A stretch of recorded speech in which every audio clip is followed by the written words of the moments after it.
G'day and welcome back to Stony Creek. We've had a good week the last week. One of my sons came down with his family and we managed to drench all the ewes. So we've put up a video of all of our ewes being drenched and the process that we follow for that. And I'm just sitting in the orchard with some of our little baby chicks, and there's certainly lots of baby chicks around at the moment. There's about 20 here in the orchard. And what else did we do this week? Oh, my wood chipper finally arrived, so I put that together and I did a little introductory thing on the wood chipper. I'll do a bigger video on the wood chipper because it is a bit of a beast, and I'll do another video when I have it out in the paddock. What else did we do? We drenched the sheep. We did the wood chipper. We moved some cows around and sheep around, and Tan did a bit of an apple story on our apples and how we process them. We basically just dry them and put them away, and we've just finished our last bottle of pears that we processed last year. And we're doing the pears now, so that'll be good to see as well. So I hope you enjoy and have a good week. Bye for now. Our favourite time of the night, it's about 7 o'clock. The sun's not as bright, it's nice and cool, and we come down and visit the cows. Robert gives them a brush. And just to say hello. And say hello. Yeah. And this is Yuzuri, who was born here, and we've never really handled her much, and it took a while, but now she just loves getting a brush, and she will come find you. And spring rain will push her away so she can get a brush. Don't you, darling? You're lovely. But I think it's important to spend time with your animals and just be around them, get to know their personalities, because they're all different. And I think they appreciate it, don't they, Tone? Yeah, and we're on calf watch. We've got Panda over here, who's due in around about 3 weeks, we think. So Panda is Spelza and Yuzuri's mum, so we'll see what she has this time.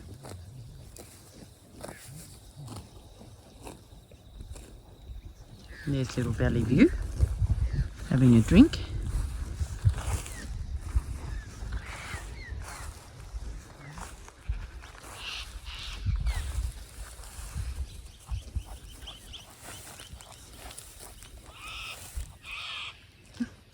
Yuzuri getting a nice makeover.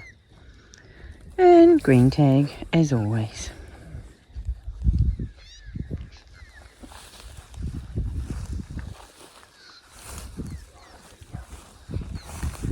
So pretty, Yuzuri. Such a pretty girl. She is, she's beautiful. She just loves a pet, don't you? Loves the brush.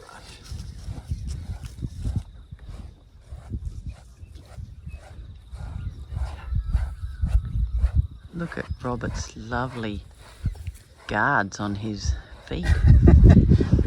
Our friend Joe made us them. Yeah, our friend Joe made those. Where's my other Stop brush? all the seeds getting in your socks. Nice one. I've been waiting for this to come. It's my wood chipper. So you'll see it all assembled. Hopefully, if I get it right. But luckily, I've got a clever son here to help me this time. This is my elder son, so he's going to help me put this together. Phew! This is our new BWM Pro 100 wood chipper that we got from BWM Machinery. I'd researched a fair bit about them, and this one seemed to be the best one I could find for the money. Comes with a 13.5 horsepower Honda motor, which I prefer a Honda motor to all of the other ones. And we're not affiliated with BWM or anything. We don't get any kickbacks or anything, but I just thought if this one works, I'll put it up on our YouTube so other people might want to look into it. So we'll give it a go. It only took about an hour to put together, and it came pretty much complete and easy instructions, so that's really good. Even I could do it.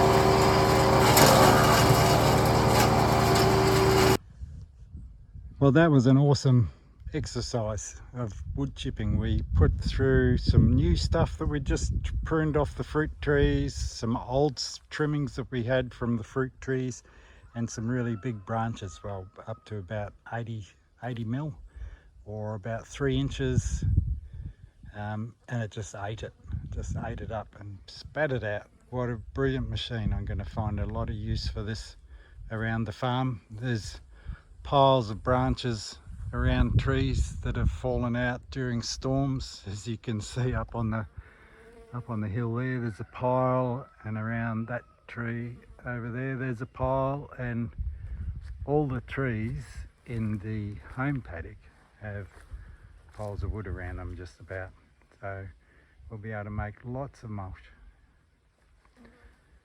So I fully endorse this machine. It's a bloody little ripper. I'm very happy with it. It's that big, that's better. You can see it better now. So it's got a 4-directional chute out the top, and you can do low output from the bottom. You've just got to take the chute off, put a cover on, and take another cover off, and it does wet stuff like vines and things that come through the bottom chute. But it's got a great feed, and it's auto feed. There's plenty of room to get stuff in, and a great little motor to boot. So what a great machine. I'm going to enjoy this.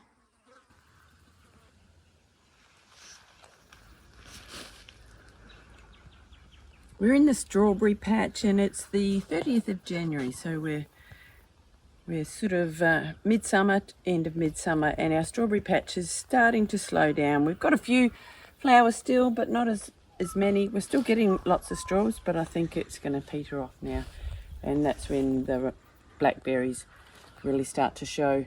So we've been harvesting strawberries since the end of October, so we've had a great 3 months of every 2 days picking a basket load of strawberries.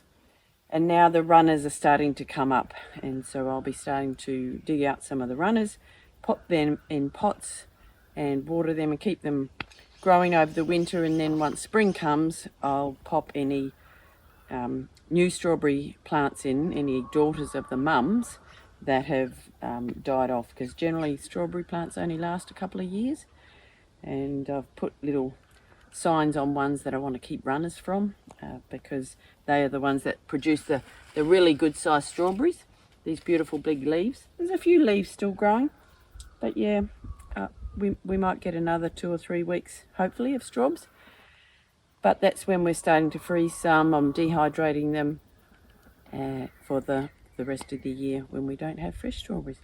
But we've had a great harvest this year. Been good. Today we're drenching the girl sheep.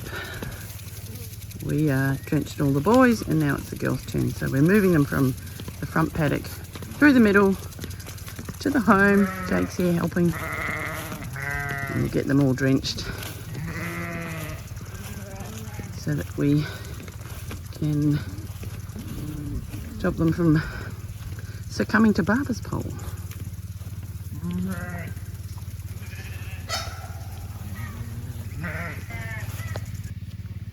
The girls are pretty good. They follow a bucket pretty well, so hopefully we can get them up into the gates, and then we'll leave them in the home paddock here under the trees.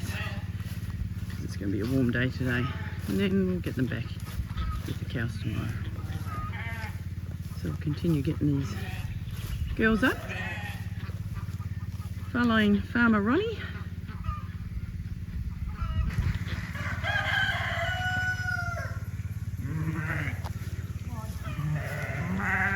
Doing pretty good so far. There's always a straggler though.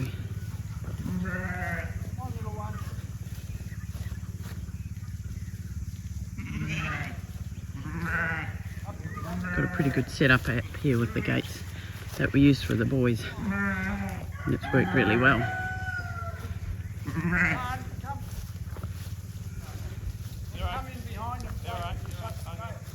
So we've got all the girls in. These are all of our breeding girls. We're giving them a surveillance drench, as Tan mentioned before, for Barbers Pole, and we'll then put them in the laneway to eat down all the grass there, and then later on tonight we'll put them back with the cows. So they're very well behaved, these girls. Does someone want to, Tan, you want to hold this? Yep, sure. Yep. We don't have a backpack thing. No. Come on, girl. All right. This is not the first time they've had Just this rush in drench, there. so they're pretty good now, going in the race. Oh, that'll do. But they don't really like the medicine. So we've got 25 No escaping, ewes. girls. I can stay on that if you want. Okay. We thought a couple of the ewes might be in lamb, but we're actually thinking now they might just be They're just fat. well fed. But we'll have a little check to see Hello, as we darling. go through. Come on.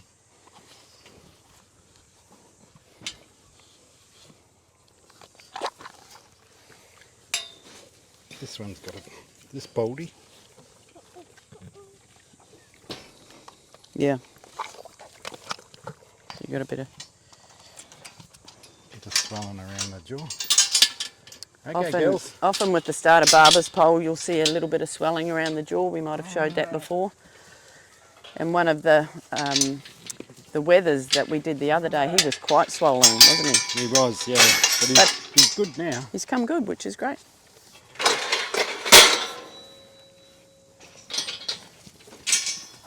Come on, girls. And then just rush in, Jake. That's it. Good girls. It's much easier with helpers. It is. When Mum and I do it on our own, we struggle sometimes. Watch out, yeah.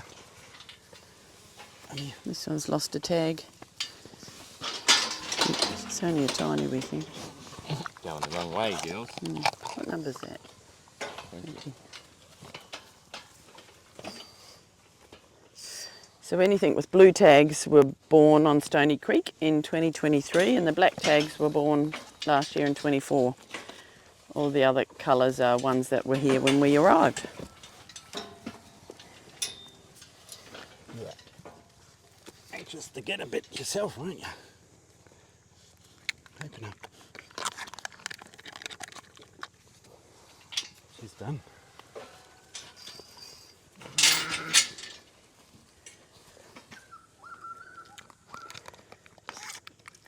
The last time we drenched them was the first week of December. Now we're heading in, what are we, the 27th of Jan. And last year in Feb I think we lost 3 or 4 lambs to Barbers Pole, so we're just making sure that this year we get them covered for certainly when it's warmer. Come on, Bubby. Good girl.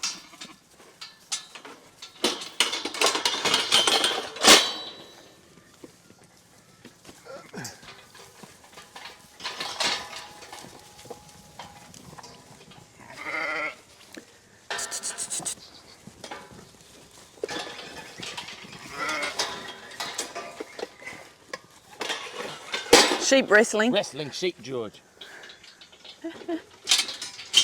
George is watching. Going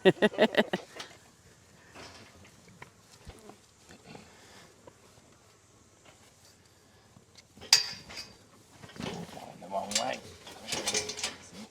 Come on, darling.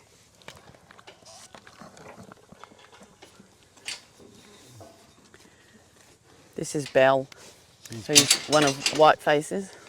Oh, yeah. So she's a lot lighter in colour. She's a lovely lamb. Sheep. She's a full-grown sheep now. She's lovely. Come on. She was our third lamb to be born on Stony Creek.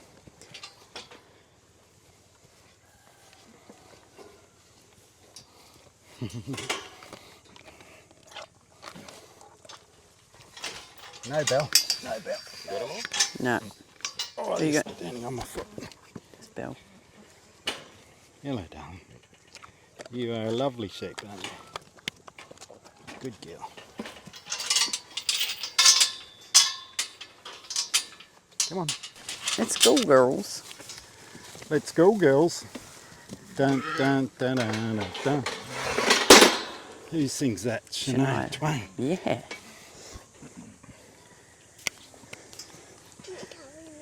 Lucky last three.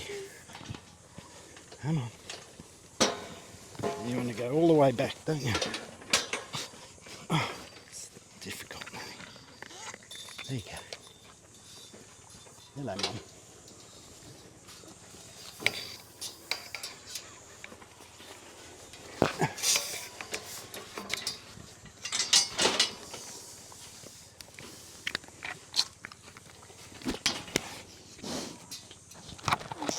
Good girl. Who's that? Who's that? Oh, that's Baldy. Good girl, Baldy. Out you go. Come on, Bob. Come on. Come on, Bubby. Hey. Done. There you go. Good girl. Well, that was Lost her tag. pretty good. Well done. That was easy. Nice. Thank you, team. No Now we more can sheep. All put them done. in put them in the laneway. Let them have a chew of the laneway. Yeah.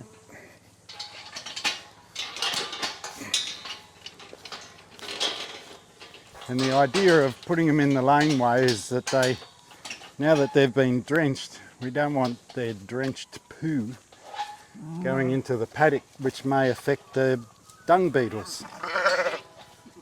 So we'll keep them out of the paddock because I don't want dung beetles to be killed. We haven't tried to contain them with a chicken fence before, so let's hope this No, works. no, we haven't. But Hopefully should they'll be just fine. love the grass so much they won't be bothered about the fence and head to my garden. And there's nice shade under here, girls.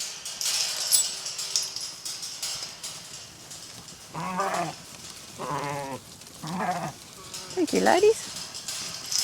Will we pull that back up, Jake, do you think? Between the two of us, we'll pull that back up.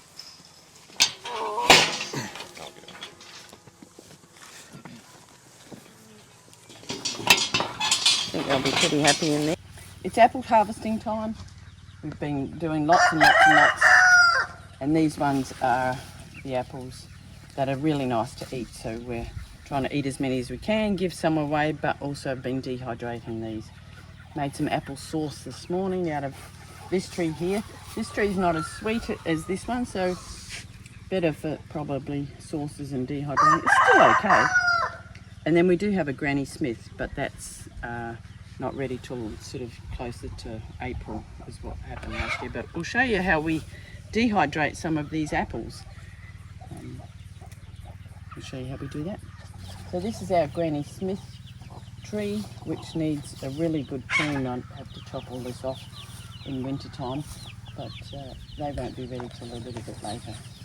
They sort of stay on the tree till probably about May. But our pear tree, we are doing a lot of, I put these ones off, they're right there for the chooks, but we're dehydrating a lot of pears. That seems to be the way we like to use them most, rather than, I have bottled them, but we don't use them quite as much bottled, so we'll show you the process of dehydrating the pears too. But it's a beautiful tree. Yeah, it needs a good prune. So just preparing the apples to go into the dehydrator, this is the best way I've found.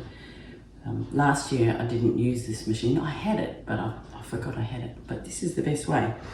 We don't peel the apples. We just put them on this twirly-whirly machine. Not sure what it's called. And I do my apples in halves, and I mean just big slices like this. And then the pears I do in half. I pop them in lemon juice first because otherwise they go a little bit brown, and then pop them in the dehydrator. The pears, which I've got some in, I don't pop them in lemon juice. They don't tend to go as brown, but it just stops them oxidising quite so much. So we'll do a tray of apples at the moment while we're in peak apple season for our trees. We'll dehydrate most days, and we've got some jars we'll show you, and we'll show you them in the dehydrator. So we've got the apples on the tray now. We'll pop them in the dehydrator, and I'll fill up the whole dehydrator. While if you're doing something, you might as well do the whole top. At the moment I'm doing some strawberries and also some grapes from our neighbours. I'm cutting those in half, and some I'm doing whole. Make our own raisins, they're nice. And then also we had a peach that was starting to go a bit soft, so I've put peach slices in this one. So I'll fill up this tray. I've got another dehydrator. This one is my son's dehydrator, he lent me, which is a great one. And this one I'm quarters in with some other ladies, and these are pears that I did yesterday, so they'll come out. And while the sun's up and the solar's going, it's the best time to do the dehydrator. I'll show you the stash we've got. So far, this is the stash we've got. We've got apples, which are the big rounds, pears that are halves, all these little raisins I've done, or sultanas, from the neighbours, and peaches. They're the white peaches. I've also done some yellow peaches when they were in season. So we'll keep going. And we have just opened our last jar of pears that we did last year. So these will last us all year. We tend to use them as snacks during the day, take to work, nibble on them. But we're in dehydrator full swing.